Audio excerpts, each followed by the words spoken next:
ज्यावेळेस पावसाचा मोठा खंड पडला, ज्वारी पेरली, ज्वारी पेरताना पाऊसच नव्हता आमच्याकडे, यावर्षी जवळपास दुष्काळच आहे, दुष्काळ म्हणजे दुष्काळच आहे।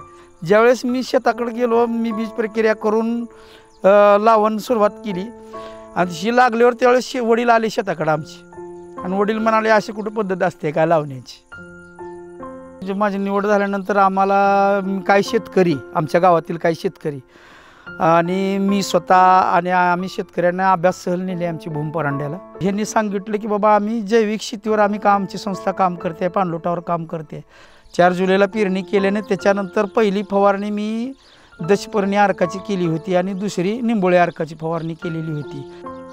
आणि माझ्या ज्वारीचं दाणं टपूर आहे, ते मोठं मोठं लट आहे। आणि त्यामध्ये आपण ज्वारीमध्ये काय केलं, निम्म्या तुकड्यामध्ये हरभरा आणि ज्वारी मिक्स पेरलं आहे। मिश्र पीक केल्यामुळं काय झालं, हरभरा पण नंबर 1 चा आला।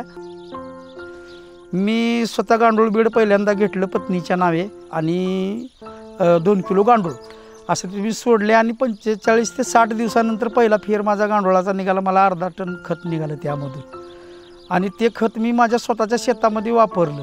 त्या गांडूळ बेडमधून मी कमीत कमी 36 ते 37 हजार रुपये, खाजगी असेल असं शेतकऱ्यांना असेल तर मी 37 हजार रुपयाची गांडूळ आत्तापर्यंत विकलेले आहेत त्या बेडमधून। तर मला असं कुठंच मला असं वाटतं मी एवढा उत्पन्न, आता माझं ज्वारीचं तेवढं उत्पन्न याचं नाही, एवढं मला त्या एका बेडमधून उत्पन्न मिळाले।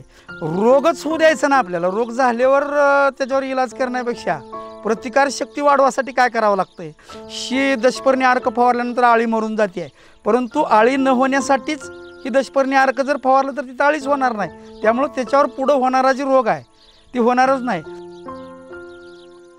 लोका सांगे ब्रह्मज्ञान आपण कोरडा पाषाण, म्हणलं लोकाला सांगण्यापेक्षा मला आपण स्वतः सुरुवात करावं, म्हणून सुरुवात माझ्यापासून केली आणि त्याचा फायदा माझ्या कुटुंबासाठी अतिशय छान झाला। तसं बघून आता आमच्या गावातली 50 शेतकरी आता म्हणा लागली ती की पुढल्या वर्षी आम्हाला तुझ्यासारखं करायचं आहे, की नेमकं तू काय केलंस। होय मोफ हे आमच्या जवळच आहे, आमच्यापाशीच होतं, पण आम्हीच गमावून बसला। म्हणजे लक्षात आलं शेतकऱ्याच्या, पण ती आता लगेच फरक पडणार नाही, त्याला परत थोडा थोडा थोडा थोडा सुरुवात झाली आहे। आता त्या सुरुवातीतून आज मी बदलला, उद्याच्याला माझं बघून दुसरी 4-10 शेतकरी बदलायला तयार आहे। ती 10 बदलली तर त्यांचं बघून दुसरी 10 बदलतील। ही बदल करत असताना काय लगेच होत नाही, कुणीतरी एकानं सुरुवात करायला लागते, म्हणून मी स्वतःपासून सुरुवात केली।